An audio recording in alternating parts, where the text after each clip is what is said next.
Hello दोस्तों, मेरे YouTube channel पर आपका स्वागत है। दोस्तों, आज हम बताने वाले हैं बल के प्रकार को। देखिए, बल कितने प्रकार के होते हैं। तो बल 5 प्रकार के होते हैं। तो एक कक्षा ईट का चैप्टर 6 है और यह पार्ट 4 वीडियो है। पार्ट 1, पार्ट 2 और पार्ट 3 वीडियो हम डाल चुके हैं, तो पहले उसे देख लीजिए। इसके बाद यह देखिए, आइए, उसमें हम बता चुके हैं कि क्या होता है बल, क्या होता है परिणामी बल, और बताए थे कि बल का प्रभाव क्या होता है, कहाँ कहाँ हम बल को प्रभाव को देख सकते हैं। तो इस वीडियो में हम समझाने वाले हैं कि बल का प्रकार यानी कि टाइप्स ऑफ फोर्स। आइए पहला जानते हैं कि मांसपेशी बल। मांसपेशी बल किसे कहते हैं। तो देखिए, शरीर की पेशियों के द्वारा लगाया गया बल को मांसपेशी बल कहते हैं। यानी नहीं समझे होंगे तो आइए हम समझाते हैं। देखिए, ये किताबी भाषा हो गया कि शरीर के मांसपेशियों द्वारा लगाया गया बल को क्या कहते हैं, मांसपेशी बल कहते हैं। यह कहाँ को देखने को मिलता है, तो आइए समझते हैं। देखे होंगे कि देखिए, एक बैल देखिए, जब खेत जोतता है तो वो हल को खींचता है। तो हल को खींचता है तो अपना है, तो देखिए दोनों पैर से खींचता है और चारों पैर से खींचता है ना जी। देखिए, आगे 2 पैर होते हैं, पीछे 4 पैर होते हैं, 2 पैर होते हैं, यानी कि उसके पास कितने पैर होते हैं, 4। और वो अपना पेशी से खींचता है। पेशी मतलब कि मांसपेशी, मसल। हम लोग भी अगर कोई चीज़ बोरा उठाते हैं, और कोई मान ली भारी चीज़ उठाते हैं, तो किससे उठाते हैं, पेशी से उठाते हैं। या साइकिल चलाते हैं तो जांग का जो पेशियाँ होता है उससे चलाते हैं ना। मतलब कि अगर आप भारी चीज़ उठा रहे हैं, इस पर प्रभाव पड़ता है, देखे होंगे। तो इस पेशी के द्वारा बल जो लगाया जाता है, इसी को बोलते हैं मांसपेशी बल। तो आप समझ गए होंगे कि मांसपेशी बल किसे कहते हैं। तो शरीर के मांसपेशियों द्वारा लगाया गया बल क्या होता है, मांसपेशी बल कहलाता है। आइए समझते हैं आगे। दूसरा में है कि घर्षण बल। कि क्या होता है घर्षण बल। तो देखिए, गति के विपरीत दिशा में लगने वाले बल को घर्षण बल कहते हैं। यानी समझिएगा, देखिए गति मतलब कि अगर कोई चीज़, देखिए अगर इस टाइप से चल रहा है, मतलब देखिए अगर कोई चीज़ इधर जा रहा है और सामने से जो बल लग रहा है, इसी को बोलते हैं घर्षण बल। आइए समझाते हैं क्या चीज़।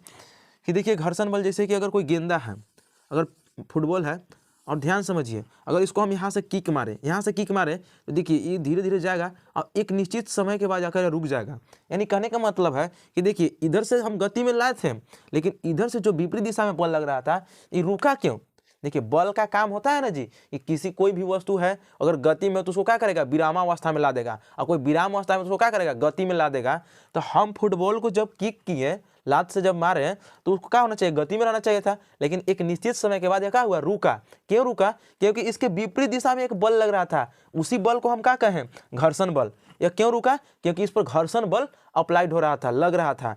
तो गति के विपरीत दिशा में लगने वाले बल को हम घर्षण बल कहते हैं। ये समझ गए होंगे। और आगे समझते हैं हम लोग। तीसरा में क्या होता है, चुंबकीय बल। तो देखिए, चुंबक के द्वारा लगाया गया बल चुंबकीय बल कहलाता है। चुंबक के द्वारा लगाया गया बल क्या कहलाता है, चुंबकीय बल। समझिए क्या कहना चाह रहे हैं। कि देखिए, अगर कोई भी चुंबक है, उसमें 2 ध्रुव होते हैं। हिंदी में बोलेगा ध्रुव और इंग्लिश में बोलते हैं पोल। यानी कि देखिए, एक होता है उत्तरी ध्रुव और एक होता है दक्षिणी ध्रुव, मतलब नॉर्थ पोल, और एक होता है साउथ पोल। कोई भी वस्तु है, अगर मान लीजिए कोई भी धातु है, मेटल, जैसे कि एक मान लीजिए कांटी मतलब कील कहिए, जैसे कि लोहा का होता है, लोहा एक प्रकार का धातु है। अगर उसको चुंबक के समय पे लाइएगा ना, तो अगर थोड़ा सा भी दूरी रखिएगा, या पिन जिसको बोलते हैं अलपिन, जो स्टेपलर से पिन होता है ना, वो भी देखे होंगे, स्टेपलर में पिन होता है छोटे छोटे। अगर उसको चुंबक के समय पे लाइएगा ना, इसको क्या करेगा, इतना दूर भी रखिएगा ना, देखिए जितना दूर हम रखे हैं, तो तुरंत में इसको चिपक जाएगा। तो किस बल के कारण हुआ, चुंबकीय बल। देखिए, चुंबक में जो बल पाया जाता है उसी को बोलते हैं, चुंबक के द्वारा लगाया गया बल कैसा बल है, चुंबकीय बल है। तो आप समझ गए होंगे कि क्या होता है चुंबकीय बल। आगे हम लोग समझते हैं चौथा, स्थिर विद्युत बल। तो देखिए, स्थिर विद्युत बल क्या होता है, तो आसानी से समझिएगा थोड़ा सा। कि देखिए, आवेशित वस्तुओं द्वारा दूसरी वस्तुओं को स्पर्श करना ही स्थिर विद्युत बल कहलाता है। नहीं समझे होंगे, क्या है कि डिफिनेशन थोड़ा सा तो शॉर्ट में लिखा हुआ है। तो देखिए, हम थ्योरी टाइप से मतलब कि बता दे रहे हैं, प्रैक्टिकल टाइप के, कहाँ देखने को मिलेगा स्थिर विद्युत बल। बोल रहा है कि आवेशित वस्तुओं को, आवेशित जब भी कोई वस्तु होगा उसके द्वारा दूसरी वस्तु को स्पर्श करना या खींचना। मान लीजिए कोई चीज़ आवेशित हो गया, मान लीजिए मार्कर है और ये आवेशित हो गया, तो मान लीजिए हमारा भी सटा, तो हमको खींच देगा। तो इस पर जो बल उत्पन्न हुआ ना, उसी को बोलते हैं विद्युत स्थिर विद्युत बल। नहीं समझे, फिर समझा रहे, देखिएगा, अगर मान लीजिए आवेशित हुआ और हमारा फिर आया, इसे हम सटाए ना, तो हमको खींच लिया, तो यहाँ पर कौन बल उत्पन्न हुआ, स्थिर विद्युत बल, यानी कि समझे, देखिए अगर हम लोग कंघी जैसे कि मतलब बाल छीलते हैं, कंघी से बाल छीले और कंघी से बाल छीलने के बाद क्या करते हैं कि अगर हम धूल में या मतलब कि जिसको जमीन कहते हैं, जमीन में अगर रख दीजिएगा तो उसमें क्या होते हैं, छोटे छोटे धूल के कण बैठ जाते हैं। क्यों बैठे? क्योंकि देखिए हम लोग को जब घर्षण उत्पन्न किए, यहाँ पर जब बाल को कंघी से झाड़े तो वहाँ पर घर्षण उत्पन्न हुआ और घर्षण से उस पर आवेश उत्पन्न हो गया। घर्षण पर उस पर क्या उत्पन्न हुआ? आवेश उत्पन्न हो गया और उस आवेश के कारण वो जो धूल कण थे उसको क्या किया, खींच लिया अपने आप। और इस प्रकार से नहीं देख सकते हैं तो आप देखे होंगे छोटे छोटे कागज के टुकड़े रहते हैं, उसको भी खींच लेता है कंघी। तो यह कौन बल के कारण? स्थिर विद्युत बल के कारण। यही ना अभी समझा डिफिनेशन के माध्यम से कि आवेशित वस्तुओं द्वारा दूसरी वस्तु को अपनी ओर खींचना या स्पर्श करना क्या कहलाता है? स्थिर विद्युत बल कहलाता है।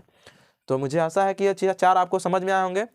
आगे देखते हैं हम लोग 5वां, गुरुत्वाकर्षण बल। तो देखिए अगर ब्रह्मांड में कोई भी वस्तु है, उसके प्रत्येक 2 वस्तुओं के बीच लगने वाले बल को हम गुरुत्वाकर्षण बल कहते हैं। आइए देख क्या है कि प्रत्येक वस्तु दूसरी वस्तु को अपनी ओर आकर्षित करती है, इस बल को क्या कहते हैं? गुरुत्वाकर्षण बल कहते हैं। जैसे समझिएगा कि ब्रह्मांड बोले तो ब्रह्मांड में देखिए पृथ्वी भी है और चंद्रमा भी है। तो चंद्रमा और पृथ्वी नहीं सट रहा है, एक तरह से सट जाना चाहिए था ना। अगर मान लीजिए पृथ्वी खींच रहा है, मान लीजिए, ध्यान समझिएगा, यह पृथ्वी और यह चंद्रमा, अगर इन्हीं दोनों पास अपन अपन ताकत है तो दोनों सट जाना चाहिए था ना, लेकिन इन लोग नहीं सटेगा। क्यों? क्योंकि देखिए चंद्रमा के पास भी अपना पावर है, मतलब बल है, और पृथ्वी के पास भी अपना बल है। ये दोनों एक दूसरे के खींच के रखा है। किस बल के कारण? गुरुत्वाकर्षण बल के कारण। या मान लीजिए ग्रह है, कोई ग्रह है तो एक दूसरे से टकरा क्यों नहीं रहा है? उन लोग गुरुत्वाकर्षण बल के कारण ही एक दूसरे से सट मतलब कि नजदीक में नहीं आ पा रहे हैं। तो बोल रहा है कि प्रत्येक वस्तु दूसरी वस्तु को अपनी ओर आकर्षित करती है। मतलब देखिए हम जैसे बोले कि पृथ्वी है और ई का है चंद्रमा, तो इहो मतलब खींच रहा है अपना दिन और इहो खींच रहा है अपना दिन, इसीलिए ये दोनों एक दूसरे के नजदीक नहीं आ पा रहा है। तो आप लोग समझ गए होंगे कि प्रत्येक वस्तु दूसरी वस्तु को अपनी ओर आकर्षित कर रही है। इस बल को क्या कहते हैं? गुरुत्वाकर्षण बल कहते हैं। अब देखिए एक बल होता है जो इसके बल के प्रकार में नहीं है, लेकिन उसको भी जानना जरूरी है। देखिए वो गुरुत्वाकर्षण बल का ही रूप है। बताइए इसको हम साइड में थोड़ा ये आप लोग स्क्रीनशॉट ले सकते हैं अगर समझना चाह रहे हैं तो। लेकिन देखिए हम फिर बताने वाला है क्या होता है गुरुत्वाकर्षण बल और क्या होता है गुरुत्व बल। तो इसको थोड़ा सा मिटा के हम बता दे रहे हैं। देखिएगा पहला हो गया गुरुत्वाकर्षण बल, गुरुत्वाकर्षण बल, और एक होता है गुरुत्व बल। देखिए बोले कि देखिए 2 वस्तु, प्रत्येक वस्तु दूसरी ओर को अपनी ओर आकर्षित करेगी तो वो जाएगा गुरुत्वाकर्षण बल। लेकिन देखिए यहाँ भी बल देखिए 2 चीज में लगता है। देखिए अकेले बल कैसे लगेगा? बल अकेले हो ही नहीं सकता है। बल कभी भी प्रकृति में अकेला नहीं हो सकता है। अब मान लीजिए हम बल लगा रहे हैं तो खाली इसे हवा में बल लगा रहे हैं तो कहाँ से कुछ होगा? नहीं। लेकिन अगर यह दीवार है, देखिए बोर्ड है, इस पर हम लगा रहे हैं तो ये अकेले हो रहेगा? नहीं। 2 चीज रहेगा तबे बल लगेगा। तो गुरुत्व बल होता है तो गुरुत्वाकर्षण बल। अगर ब्रह्मांड में कोई वस्तु के बीच बल लग रहा है, ब्रह्मांड बोल रहे हैं, ध्यान से याद रखिएगा, अगर ब्रह्मांड में कोई वस्तु के बीच बल लग रहा है तो उसको हम बोलेंगे गुरुत्वाकर्षण बल। लेकिन देखिए 2 वस्तु बल लग रहा है, 2 वस्तु बल लग रहा है और उसमें एक पृथ्वी हो, ध्यान समझिए, एगो पृथ्वी रहेगा और एगो कोई वस्तु रहेगा, तो उस बल को हम गुरुत्व बल कहेंगे। अगर नहीं समझे होंगे तो फिर से रिपीट कर दे रहे हैं कि देखिए अगर ब्रह्मांड में अगर 2 वस्तु, कोई भी ब्रह्मांड में, जैसे कि मान लीजिए ग्रह है, मतलब कि एक पृथ्वी है, पृथ्वी पर क्या ग्रह है ना, और एक प्रकार ये चंद्रमा है, तो पृथ्वी और चंद्रमा अगर एक दूसरे के नजदीक नहीं आ पा रहा है तो यहाँ पर गुरुत्वाकर्षण बल लग रहा है। लेकिन एक मान लीजिए अगर सेब है, अगर सेब है और वो नीचे, ऊपर से नीचे गिर रहा है और कहाँ गिर रहा है? पृथ्वी पर, पृथ्वी पर गिर रहा है, तो जो सेब पर बल लग रहा है वो गुरुत्व बल कहलाएगा। जो मतलब कि अगर एगो अगर मतलब कि पृथ्वी है, मतलब देखिए 2 वस्तु बदल रहे हैं ना, तो एगो पृथ्वी रहना चाहिए और एगो कोई वस्तु है, तो इस बल के बीच लगने वाले बल को गुरुत्व बल कहेंगे। लेकिन अगर ब्रह्मांड में कोई वस्तु है, उसके बीच कोई बल लग रहा है तो उसको हम गुरुत्वाकर्षण बल कहेंगे। तो मुझे आशा है कि बल के प्रकार को आप अच्छी तरीके से समझे होंगे और मेरा प्रयास कैसा लगा आप लोग कमेंट में जरूर बताएं, और मेरे चैनल पर नए हो तो चैनल को सब्सक्राइब कर दीजिए। थैंक यू दोस्तों, जय हिंद।